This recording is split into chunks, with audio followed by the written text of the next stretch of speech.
नमस्कार, मी सुरेश चिरडे. आपण पाहतात महाराष्ट्र 24 न्यूज. महाराष्ट्र राज्य कृषी विक्रेत्यांचा बेमुदत बंद. दिग्रस येथे बंदला 100% प्रतिसाद. यवतमाळ जिल्हा कृषी साहित्य विक्रेता असोसिएशनने मंगळवार दिनांक 27 एप्रिल 2026 पासून बेमुदत बंद पुकारला आहे. यामध्ये दिग्रस येथील कृषी साहित्य विक्रेत्यांनी 100% प्रतिसाद दिला आहे. एकूण 12 मागण्याकरिता कृषी साहित्य विक्रेत्यांनी बंद पुकारला आहे.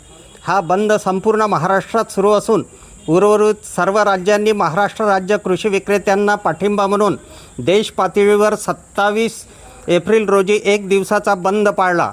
महाराष्ट्रातील कृषी साहित्य विक्रेत्यावर जाचकाठी लावण्यात आल्या असल्याने एकूण 12 मागण्या मंजूर होणार नाही तोपर्यंत बंद कायम राहणार असल्याचे दिग्रसच्या कृषी साहित्य विक्रेत्यांनी घोषणा केली आहे. माफदा संघटनेचा जय हो. माफदा संघटनेचा जय हो. माफदा संघटनेचा जय हो. मागण्या पूर्ण होईपर्यंत बंद कायम राहील. हे मुदत कायम राहील. Maharashtra fertilisers pesticide seed dealer association Pune यांच्याकडून आम्ही सर्व महाराष्ट्रभर बंदचं आयोजन केलेलं आहे. त्यामध्ये आमच्या प्रमुख 12 मागण्या आहेत. पहिली मागणी आहे लिंकिंगची. कंपन्या ज्या रासायनिक खताबरोबर इतर खताचे औषधीचे लिंकिंग करतात ते बंद करावे अशी पहिली मागणी आहे. दुसरी मागणी आहे STBT, जो आंध्रा आणि गुजरातमधून बिना बिलाचा कापूस येतो, ज्याला कुठलंही प्रमाणित बियाणं नसते, ते विक्री होते, ते बंद करण्यात यावं. तिसरी मागणी आहे विक्रेते यांना साक्षीदार मानावे. सीलबंद बियाणे विक्री करताना जो काही आमच्यावर अन्याय होतो, आम्हाला गुन्हेगार ठरवलं जातं, यामध्ये आम्हाला साक्षीदार करण्यात यावं, कारण आम्ही ते बियाणे पॅकिंग करत नाही. चौथी मागणी आहे तपासणी अधिकाऱ्यांची संख्या जी मागच्या वर्षी 1 होती, ती यावेळेस 15वर नेऊन ठेवलेली आहे. ती कमी करण्यात यावी, पूर्ववत ठेवण्यात यावी. नंतरचं आहे 5वं साथी पोर्टल ॲप. प्रमाणित बियाण्यासाठी साथी पोर्टल वापर सक्तीचा न करता तो कंपनी स्तरावर ठेवण्यात यावा. 6वी आहे FOR पद्धतीने आम्हाला रासायनिक खताचा पुरवठा करण्यात यावा. जिथे आम्हाला 266 रुपयामध्ये युरिया विकावा लागतो, तिथे युरियाची किंमत आम्हाला 295 रुपये भाड्यासह पडते. सोबत हमाली जर धरली तर 300 रुपयाच्या वर जाते. ते विक्री कशी करायची आम्ही, हा एक मुद्दा आहे. सॅम्पलचा एक मुद्दा आहे. 20 वर्षापासून आम्हाला सॅम्पलची अद्यापपर्यंत रक्कम मिळालेली नाही आहे, ती देण्यात यावी. तदनंतरच आमच्याकडून सॅम्पल घेण्यात यावे. 8वा मुद्दा युरिया DAP वितरणाचा जो आहे, यावेळेस नवीन कायदा केलेला आहे. 10 पोत्याच्या वर विक्री करता येत नाही.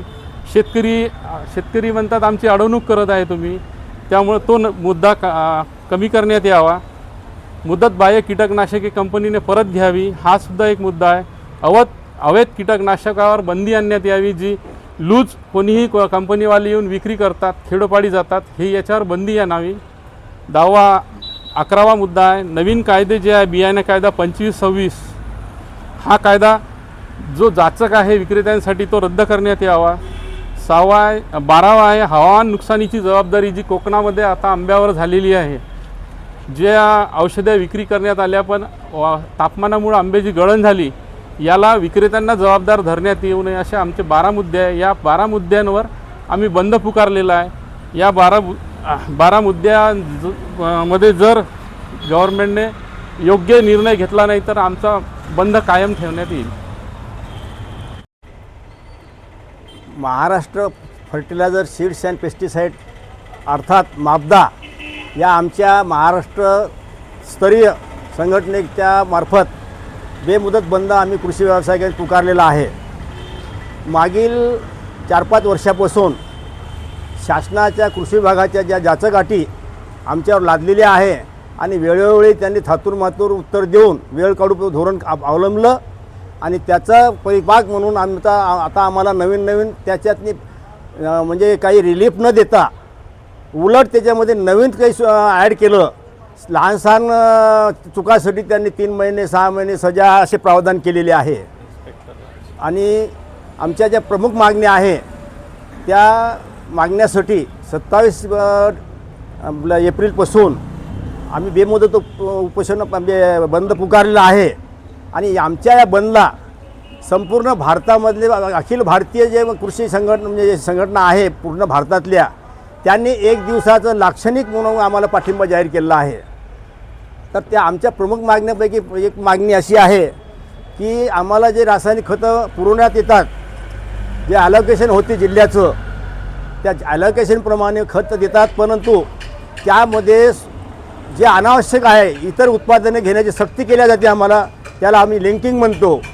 या लिंकिंगमध्ये काय होते, आम्ही जर कास्तकाराला देण्याचा प्रयत्न केला तर आमच्यावर कारवाई होते, FIR दाखल करतात आणि हे चुकीचं धोरण आहे. आम्हाला लिंकिंग दिल्या जाते आणि शेतकऱ्याला लिंकिंग देऊ नये असं बोर्ड लावा म्हणते आम्हाला दुकानवर. म्हणजे काय म्हणतात त्याला, तोंड बंद ठेवून बुक्क्याचा मार मारायचा असं आहे शासनाचं उपप्रती धोरण आहे. तद्वतच दुसरी मागणी आमची अशी आहे की हे जे STBT जे अनधिकृत बियाणं आहे आपल्या पूर्ण महाराष्ट्रामध्ये, गुजरात म्हणा तेलंगणा म्हणा एकूण येते हे बियाणं, याच्यात कुठलंही अधिकृत बियाणं म्हणून त्याची हे नाही, कोणतं बिल नाही, कास्तकाराला काही म्हणजे तक्रार करायला जागा नाही, कास्तकार गंडवल्या जातो. परंतु मुखदर्शकाची भूमिका आहे शासनाची. थातूर जिल्ह्यामध्ये 1-2 कारवाया करायच्या आणि लिथापोती करून कारवाईचं सोंग करायचं असं एक कृषी विभागाचं धोरण आहे. त्यातच आम्हाला जे आमच्या दुकानात तपासणी करतात हे जे इन्स्पेक्टर राज आहे, ते इन्स्पेक्टर राज त्यांनी संख्या वाढवली. म्हणजे कोणीही यायचं, अमरावतीवाल्याने यायचं, जिल्ह्यावाल्याने यायचं, तालुक्यावाल्याने यायचं, 7-7, 8-8 लोक निरीक्षक येऊन करतात, सॅम्पल घेतात. 20-25 वर्षापासून आमचे प्रलंबित देयक जे आहे, जे सॅम्पल घेतात त्याचे बिलं आहे ते करोडो रुपयामध्ये महाराष्ट्रामध्ये 20 वर्षापासून 1 रुपया आम्हाला त्यांनी बियाण दिलं नाही. सॅम्पलची जी किंमत असते त्याचं आम्ही अधिकृत बिल देतो डिपार्टमेंटच्या नावाने, तर ते 1 रुपयासुद्धा आम्हाला दिला नाही. अशा प्रकारचं हे धोरण कृषी विभागाचं असल्यामुळे हा संप आम्ही पुकारलेला आहे. आणि आमच्या अजून बऱ्याच मागणी आहे. त्यामध्ये आता हे STBTचं झालं, बियाणाचं झालं, आणि हे जे आता जे तपासणी केल्या जाते आमच्या दुकानची, आता आम्ही जे खरेदी करतो हे पॅक सीलबंद वस्तूमध्ये विक्री करतो. तर किराण्यासारखं आम्ही खुलं बियाणं कोणतं विकत नाही. आता उत्पादक कंपनी जी आहे त्याच्या गुणदोषासाठी आम्हाला म्हणजे कारणीभूत धरल्या जाते. आणि कारवाई जे होती, FIR जे होती, तो फर्स्ट पार्टी आम्ही होतो आणि कंपनीला ती सेकंड पार्टी करतात. आमचं ही मागणी आहे की ज्या अर्थी आम्ही सीलबंद बियाणं विकतो किंवा कुठली निविदा विकतो, पेस्टिसाईड विकतो, तर हे त्या गुणदोष हा उत्पादक त्याला पूर्णपणे जबाबदार आहे. आम्ही फक्त त्याच्यावर 2-5% नफा घेऊन विकतो. या पलीकडे आमचा कुठलाही रोल नसताना म्हणजे मूळ गुन्हेगार सोडायचा आणि चोर सोडून संन्यासाला फाशी द्यायचा प्रकार आहे हा. हे म्हणजे न्यायसंगत नाही, नियमबाह्य आहे, न्यायसंगत नाही आहे. अशा प्रकारचं सगळ्या अडचणी आमच्या आहे.